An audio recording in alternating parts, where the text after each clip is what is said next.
Hello everyone and welcome to this video. My name is Poonam Chaturvedi and इस video में हम बात करेंगे अबाउट सप्लाई की डेफिनेशन, कौन कौन से फैक्टर्स है जो कि सप्लाई को अफेक्ट करते हैं and finally law of supply क्या होता है.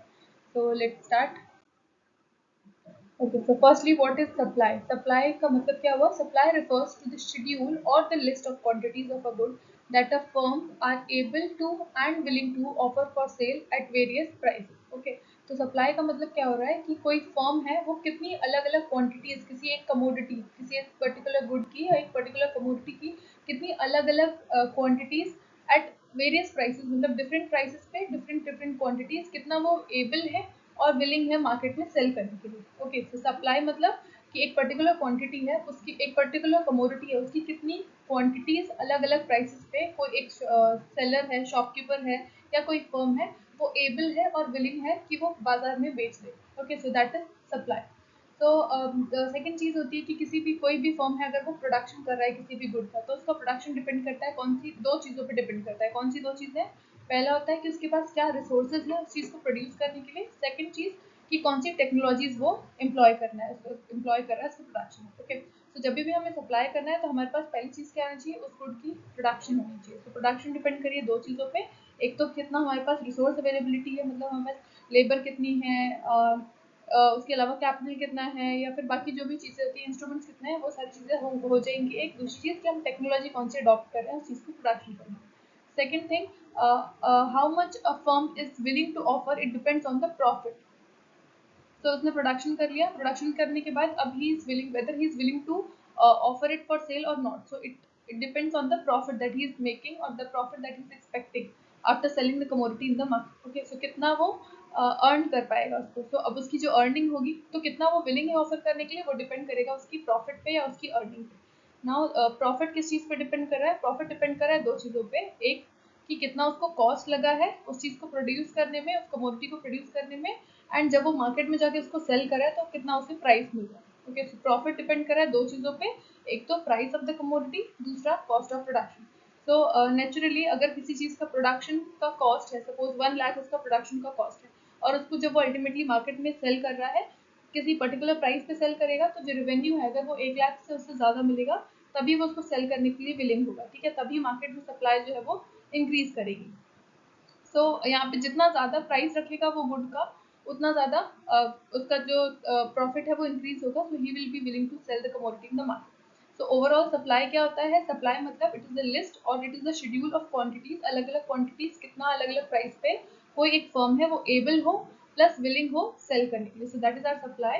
देन नेक्स्ट चीज़ की प्रोडक्शन है किसी चीज़ का, वो दो चीज़ों पे डिपेंड करेगा, कितने उसके पास रिसोर्सेज अवेलेबल है, एंड सेकंड थिंग कितनी क्या उसके पास टेक्नोलॉजी है. ओके, तो यहाँ पे प्रोडक्शन हो गया.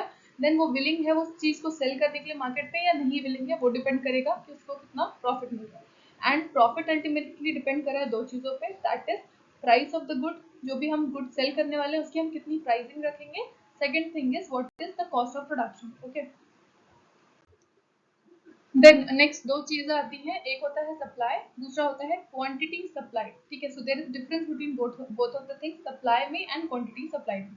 तो सप्लाई क्या होता है? It refers to the entire schedule of the quantities of commodity that would be offered at all the possible prices during a period of time, example a day, week और month. ठीक है, तो supply का मतलब पूरा जो हम list of commodities है, ठीक है, कि एक प्राइस पे 10 रुपए में कितनी क्वांटिटी बेच रहे हैं, 20 रुपए में कितनी क्वांटिटी बेच रहे हैं, 30 रुपीज़ है उसमें कितनी क्वांटिटी बेच रहे हैं. तो ये 10 रुपीज़, 20 रुपीज़, 30 रुपीज़, ये पूरी लिस्ट पे अलग अलग प्राइसेस पे कितना अलग अलग हम क्वांटिटी सेल कर रहे हैं. ये जो पूरा लिस्ट होगा, इस पूरे लिस्ट को हम क्या बोलेंगे? This is supply. ठीक है, ये एक पर्टिकुलर गुड की सप्लाई को शो कर रहा है. ऑन द अदर हैंड जब हम बात करते हैं क्वांटिटी सप्लाइड की, सो क्वांटिटी सप्लाइड मतलब quantity of a commodity which the firms are able and willing to sell at a particular price.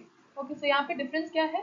जब हम सप्लाई की बात करें तो हम बोल रहे हैं at offered at all the prices, all the possible prices पे. एंड जब हम क्वांटिटी सप्लाइड की बात करें, हम एक पर्टिकुलर प्राइस की बात करें. ठीक है, इसको हम ज़्यादा अच्छे से समझ सकते हैं इस टेबल के through.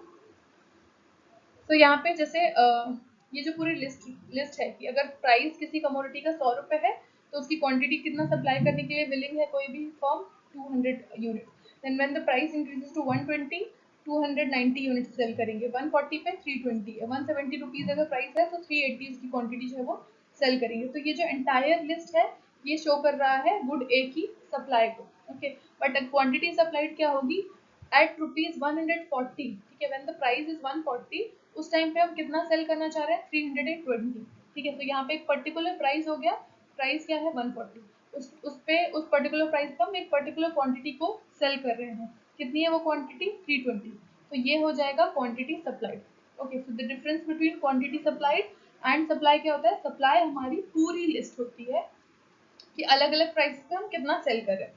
On the other hand quantity supplied क्या होता है, एक पर्टिकुलर प्राइस पे जैसे कि 140 अगर प्राइस है उस टाइम पे हम कितना सेल करना चाह रहे हैं। ओके, एंड ये जो सप्लाई कर्व होता है वो कैसा होता है, अपवर्ड स्लोपिंग होता है। ठीक है, यहाँ पे हमारे पास एक्स एक्सिस में क्वांटिटी है, कितना हम क्वांटिटी सप्लाई कर रहे हैं, वाई एक्सिस हमें शो कर रहा है प्राइस।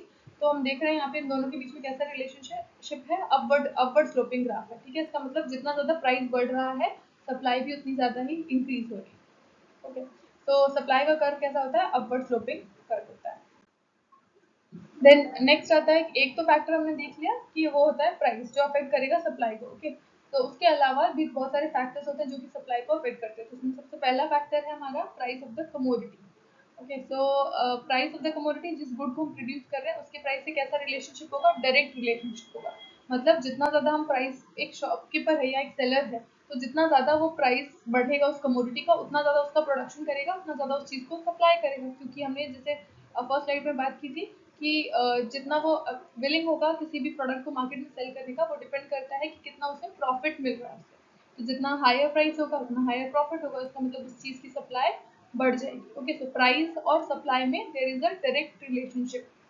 देन नेक्स्ट फैक्टर क्या हो सकता है किसी गुड की सप्लाई का, नेक्स्ट फैक्टर होता है price of input used for the production. ठीक है, कोई भी कमोडिटी जब हम प्रोड्यूस कर रहे हैं, कोई भी गुड प्रोड्यूस कर रहे हैं, उसमें हमें क्या लगेंगे, कुछ रिसोर्सेज लगते हैं या कुछ फैक्टर्स लगते हैं। जैसे कि लेबर हो गया, लेबर लगा रहे हैं उसके लिए हमें वेजेस पे करनी होती है। ठीक है, उसके अलावा फर्टिलाइजर्स हैं, सीड्स है, सपोज वीट का प्रोडक्शन है, ये कोई पर्टिकुलर क्रॉप का प्रोडक्शन कर रहे हैं, उसमें हमें बहुत सारे इनपुट्स लगेंगे। ठीक है, सीड्स लगेगा, फर्टिलाइजर लगेगा, इंसेक्टिसाइड। तो उनकी प्राइसेस कैसे इफेक्ट करेंगी किसी भी कमोडिटी की सप्लाई को, कि अगर जो इनपुट है जो बनाने में हमें लग रहा है अगर उनकी प्राइसेस कम होंगी, ठीक है, इनपुट इनपुट की प्राइसेस कम होंगी तो उसकी वजह से क्या होगा, जो कॉस्ट पड़ेगी हमें उसे प्रोड्यूस करने के लिए वो भी कम हो जाएगी। ठीक है, तो यहाँ पे क्या होगा, जितना प्राइसेस ऑफ इनपुट जितना कम होगा सप्लाई उतनी बढ़ जाएगी। और अगर सीड्स बहुत ज़्यादा महंगे हो गए तो हमें क्या पड़ेगा, कॉस्ट जो है वो बहुत ज़्यादा हायर पड़ेगी हमें। ठीक है, तो यहाँ पे मतलब प्राइस ऑफ इनपुट जो है उसके लिए इनवर्स रिलेशनशिप होता है उसका। तो जिस कमोडिटी को हम प्रोड्यूस कर रहे हैं उससे there is a direct relationship कि जितना ज़्यादा प्राइस उतना ज़्यादा सप्लाई। दूसरा, अगर हम इनपुट की बात करें तो इनपुट के प्राइस के साथ there is a inverse relationship. Input का प्राइस जितना कम होगा किसी भी कमोडिटी की सप्लाई जो है उतनी ज़्यादा बढ़ जाएगी। Then the third factor is the state of technology.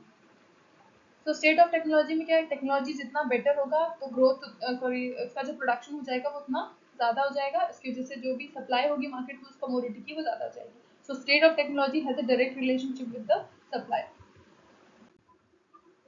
Then fourth factor है the number of firms producing and selling a commodity. ठीक है, तो एक पर्टिकुलर कमोडिटी है उसको प्रोड्यूस करने वाले अगर बहुत सारे फर्म्स होंगे, तो जितने ज़्यादा फर्म्स हैं, जितनी ज़्यादा दुकानें हैं उस चीज़ को प्रोड्यूस करने की, तो मार्केट में उसकी सप्लाई उतनी ज़्यादा इंक्रीज हो जाएगी। ठीक है, तो इसमें डायरेक्ट रिलेशनशिप होता है। Then next is the price of related goods. So change in the price of related goods will cause substitution of one good with another and hence change in the supply of good. अब इसका example देख सकते हैं, suppose कोई firm है वो दोनों चीजें सेल कर रही है। ओके, कोई फार्मर का एग्जांपल अगर हम ले रहे हैं, ठीक है, कि वो वीट भी प्रोड्यूस कर पा रहा है और कॉर्न भी प्रोड्यूस करके सेल कर सकता है, बट उसको पता चल रहा है कि वीट की जो प्राइस है वो कॉर्न के कंपैरिजन में ज़्यादा है।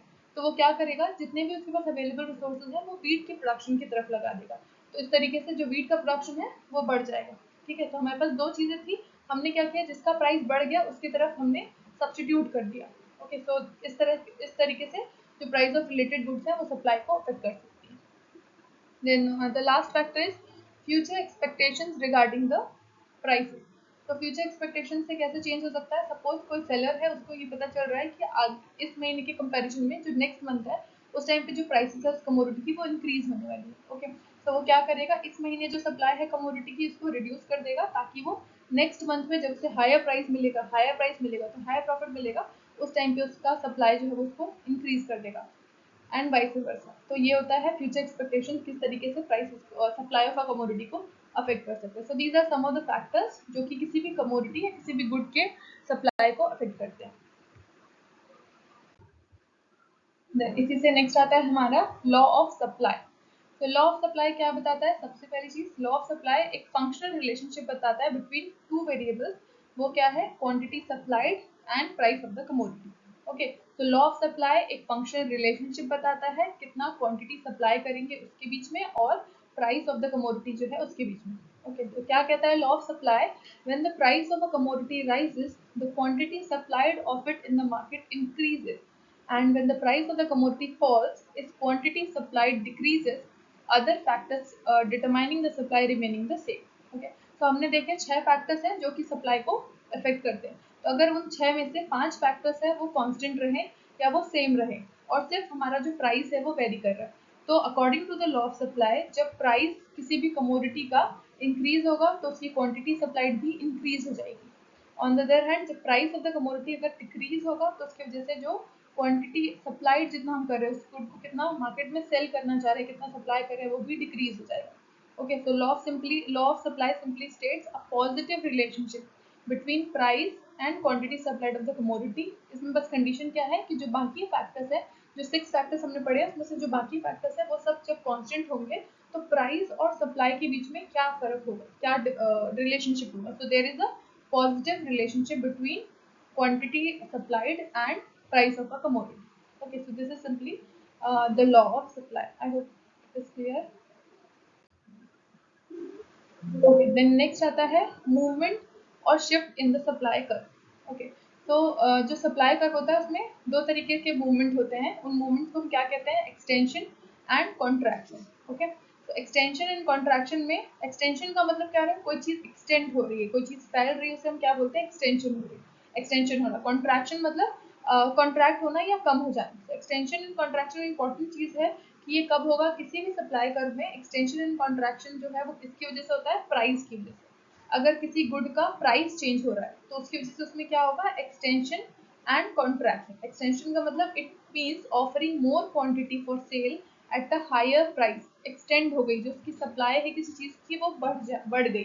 ठीक है, किसी कमोडिटी है, कोई कमोडिटी, उसका प्राइस अगर इंक्रीज हुआ 10 रुपए, पहले 10 रुपए मिल रहा था, जो सेलर है उसको 10 रुपए मार्केट प्राइस मिल रहा था, उसके बाद उसकी प्राइस इंक्रीज हो गई और 20 रुपीज हो गई, तो उसकी वजह से वो क्या करेगा? सप्लाई को बढ़ा देगा। तो उसे हम क्या बोलते हैं? Extension in the supply curve. ठीक है, तो जब भी प्राइस किसी कमोडिटी का बढ़ेगा उसकी वजह से there will be extension in the supply curve.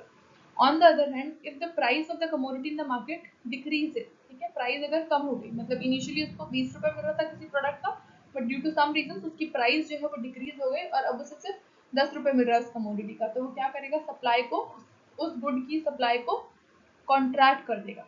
ठीक है, सो एक्सटेंशन एंड कॉन्ट्रैक्शन जो है वो किसकी वजह से हो रहा है? कौन से फैक्टर की वजह से हो रहा है? प्राइस चेंज की वजह से हो रहा है। देन दूसरी चीज है कि extension and contraction of supply refers to the movement of the product supply on the same supply curve। ठीक है, तो जो भी एक्सटेंशन एंड कॉन्ट्रैक्शन होता है वो सेम कर्व के ऊपर ही होता है, हम कर्व को इधर उधर शिफ्ट नहीं करते। ये हम ज़्यादा बेटर अंडरस्टैंड कर सकते हैं एक कर्व के थ्रू, जो हम नेक्स्ट स्लाइड में देखेंगे। तो मूवमेंट में आता है क्या? Extension and contraction. And extension and contraction किसकी वजह से हो रहा है? Because of change in the price. ठीक है, प्राइस चेंज हो रही है उसकी वजह से। तो एक्सटेंशन का मतलब क्या हो रहा है? एक्सटेंड हो रही है कोई चीज़, तो जैसे प्राइस बढ़ रही है उसकी वजह से सप्लाई भी बढ़ जा रही है या एक्सटेंड हो जा रही है। जब भी प्राइस डिक्रीज हो रही है तो सप्लाई उस कमोडिटी की क्या हो रही है? कॉन्ट्रैक्ट हो जा रही है। ठीक है, दूसरा चीज आता है इंक्रीज और डिक्रीज इन सप्लाई। तो इंक्रीज और डिक्रीज जो होता है ये क्या होता है? शिफ्ट होता है यहाँ पे सप्लाई करना। एक्सटेंशन एंड कॉन्ट्रैक्शन क्या हो गए? Movement of the supply curve. ठीक है, और इंक्रीज एंड डिक्रीज क्या होता है? Shift in the supply curve. जिसमें से पहला इंक्रीज हो रहा है वो किसकी वजह से? तो इंक्रीज एंड डिक्रीज किसकी वजह से होता है? All the other factors other than price. हमने 6 फैक्टर्स पढ़े जो कि सप्लाई को अफेक्ट कर रहे हैं, तो उन 6 फैक्टर्स में से अगर हमारा प्राइस कांस्टेंट है, ठीक है, पहले भी 10 रुपए थे अभी भी 10 रुपए, प्राइस में कोई चेंज नहीं आया, बट बाकी फैक्टर्स हैं वो चेंज हुए, उसकी वजह से किसी भी कमोडिटी की जो सप्लाई है वो अफेक्ट हो रही है, चाहे वो बढ़ रही है चाहे वो घट रही है, तो उसे हम क्या बोलते हैं? इंक्रीज या decrease in the in the supply। ठीक है, so increase in supply it implies more supply at the same price। ठीक है, अभी भी 10 रुपए है और पहले भी 10 रुपए ही था, बट उसकी सप्लाई जो है उस कमोडिटी की मार्केट में इंक्रीज हो गई। ठीक है, so that will be increase in the supply, ठीक है। और दूसरी चीज, अगर सेम प्राइस अभी भी 10 रुपए ही है बट उसका जो सप्लाई है वो डिक्रीज हो गई, कम हो गई, तो प्राइस सेम है बट तो भी सप्लाई हमने कम कर दी, तो उसको हम क्या बोलेंगे, डिक्रीज इन द सप्लाई।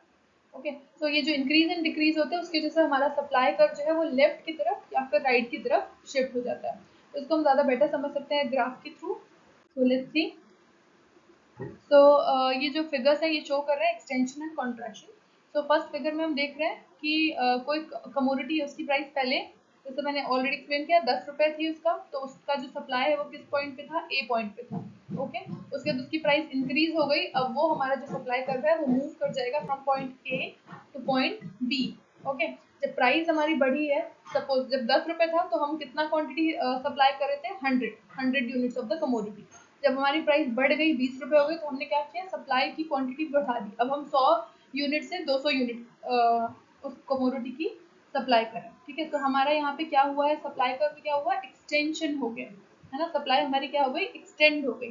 ठीक है, दूसरी चीज यहाँ पे नोट करने की क्या है कि जब हमने एक्सटेंशन किया है तो क्या हमारा सप्लाई कर्व कहीं मूव किया है, नो, हम पहले भी एस नॉट सप्लाई कर्व में थे और अभी भी हम एस नॉट ही सप्लाई कर रहे हैं, so we have only one supply curve. ठीक है, सो एक्सटेंशन एंड कॉन्ट्रैक्शन क्या है, एक सिंगल सप्लाई कर्व में ही मूवमेंट होता है। यहाँ पे हमारे सप्लाई कर्व का कोई शिफ्ट या राइट या लेफ्ट कोई भी शिफ्ट नहीं हो रहा है। ठीक है, दूसरे फिगर में देखेंगे जहाँ पे कॉन्ट्रैक्शन ऑफ सप्लाई कर्व, यहाँ पे इनिशियली कमोडिटी की प्राइस जो है वो 20 रुपीज है, उस टाइम पे हम कितना सप्लाई कर रहे हैं, 200 units of something. Okay, then हमारा price due to any reason जो प्राइस है वो डिक्रीज हो गया, 20 रुपीज से 10 रुपीज आ गया, तो यहाँ पे हमने क्या किया, सप्लाई जो है उस गुड की कम कर दी, सेलर जो है वो कम बेचने लगेगा। जब वो 20 रुपए था तो उसने 200 केजी है 200 यूनिट उसको सेल किया, जब उसको अब सिर्फ 10 रुपए मिल रहा है तो उसने क्या किया, उसको रिड्यूस करके सिर्फ 100 यूनिट या 100 केजी ही उसकी सेल करा। तो यहाँ पे हमारा मूवमेंट हुआ है from point A to point B, so there is contraction in the supply curve, हमने सप्लाई क्या कर दी, उसकी कम कर दी है। So this is the example of contraction. तो ये भी हमारा एक ही कर्व पे हो रहा है, एस नॉट कर्व पे ही हो रहा है। पहले हम जो पॉइंट ए है जहाँ पे हम इनिशियली थे प्राइस चेंज होने के पहले, वो भी एस नॉट कर्व पे है, और जो पॉइंट बी है जब हमारा प्राइस चेंज हो गया तो वो भी जो कर्व हमारा एस नॉट है उसी पे। ठीक है, तो हमारा एक्सटेंशन एंड कॉन्ट्रैक्शन जो है वो एक सिंगल सप्लाई कर्व में ही होता है। दूसरा, एक्सटेंशन एंड कॉन्ट्रैक्शन किसकी वजह से हो रहा है, चेंज इन प्राइस की वजह से। Okay, this is known as movement in the supply curve. दूसरा जो टर्म होता है वो होता है shift in the supply curve. तो शिफ्ट किसकी वजह से हो रहा है, प्राइस के अलावा बाकी सारे फैक्टर्स की वजह से अगर हमारा सप्लाई कर्व चेंज होगा तो that is known as increase या decrease in the supply curve. तो जैसे फर्स्ट फिगर है जहाँ पे हम इंक्रीज का केस देख रहे हैं, तो यहाँ पे हम देख रहे हैं कि हम पहले इनिशियली सप्लाई कर्व ए पे हैं, उसके बाद हम मूव कर गए to the supply curve A nought. ठीक है, इनिशियली जो हमारा जो फर्म है वो 200 units of a commodity supply कर रहा है मार्केट में। ठीक है, 200 सप्लाई कर रहा है, प्राइस कितना है वहाँ पे, 10 रुपए। ठीक है, वाई एक्सिस पे हम देख रहे हैं, वाई एक्सिस पे हमारा प्राइस गिवन है, एक्स एक्सिस पे ये क्वांटिटी है कि कितना वो मार्केट में क्वांटिटी कितनी सप्लाई करेगा। ठीक है, तो जब हम पहले ए सप्लाई कर ए पे हैं तो हम प्राइस वहाँ पे भी 10 रुपए है, कितना हम सप्लाई कर रहे हैं, 200 यूनिट्स ऑफ द कमोडिटी या फिर 200 केजी ऑफ द कमोडिटी। उसके बाद जो हमारा दूसरा सप्लाई कर्व है उसमें इंक्रीज हो गया, प्राइस में कोई चेंज नहीं आया बट हमने सप्लाई 200 से लेके 400 तक 400 यूनिट जो है वो इंक्रीज कर दिया। तो ये इंक्रीज किसकी वजह से हो सकता है, ये हो सकता है कि टेक्नोलॉजी इंप्रूव हो गई, टेक्नोलॉजी इंप्रूव हुई तो प्रोडक्शन ज़्यादा हो गया, इसकी वजह से हमने सप्लाई इंक्रीज कर दी। दूसरा फैक्टर क्या हो सकता है कि जो हमारे इनपुट्स के जो प्राइसेस हैं, जो रॉ मटेरियल हैं, उनके प्राइसेस कम हो गए, तो अगर उनके प्राइस कम होंगे तो क्या होगा, कॉस्ट कम पड़ेगी, किसी चीज़ को प्रोड्यूस करने के लिए कॉस्ट कम पड़ रही है, उसकी वजह से हम सप्लाई को इंक्रीज कर सकते हैं। ठीक है, सो प्राइस के अलावा बाकी कोई भी फैक्टर जो है, जो हमने 6 फैक्टर्स पढ़े हैं उसमें से प्राइस फैक्टर को हम रिमूव कर दें, उसके अलावा जो पांचों फैक्टर्स हैं उन किसी फैक्टर में चेंज होने की वजह से जब हमारी सप्लाई इंक्रीज हो जाती है, ठीक है, या फिर शिफ्ट हो जाती है, तो जब भी इंक्रीज होगा तो हमारा सप्लाई कर्व राइट की तरफ मूव कर जाता है। ठीक है, ए से ए नॉट की तरफ हम मूव कर गए, तो ये कौन सी डायरेक्शन में मूव कर गए, राइटवर्ड मूवमेंट हो गया। देन सेकंड केस होता है जहाँ पे सप्लाई डिक्रीज हो रही है। ठीक है, सेकंड फिगर देखेंगे, यहाँ पे क्या हो रहा है, पहले हम 200 यूनिट सप्लाई कर रहे थे, अब हम सिर्फ 100 यूनिट्स ही सप्लाई कर रहे हैं, तो यहाँ पे सप्लाई क्या हो गई, डिक्रीज हो गई, बट दोनों केसेस में प्राइस कितनी है, 10 रुपीज। ठीक है, जब हम 200 यूनिट सप्लाई कर रहे हैं तभी भी प्राइस इज 10 रुपीज, जब 100 यूनिट सप्लाई कर रहे हैं तभी भी जो प्राइस है वो कितना है, 10 rupees. So this is the case of decrease in the supply. तो यहाँ पे हमारा कर्व क्या हो रहा है, सेम कर्व पे हम नहीं रह रहे हैं, हम कर्व मूव कर रहे हैं, ए से हम ए नॉट की तरफ मूव कर गए, ठीक है, तो इसी को हम क्या कहते हैं, शिफ्ट, ठीक है। तो shift in the demand, sorry, shift in the supply curve, it happens due to change in any other factor other than price. जब भी इंक्रीज और डिक्रीज होगा तो प्राइस क्या रहेगी, सेम रहेगी। और जब भी एक्सटेंशन एंड कॉन्ट्रैक्शन होता है वो किसकी वजह से होता है, only due to the changes in the price. So this was all about supply curve, supply and law of supply and the movements and shift in the supply curve. I hope this is clear to everyone. Thank you.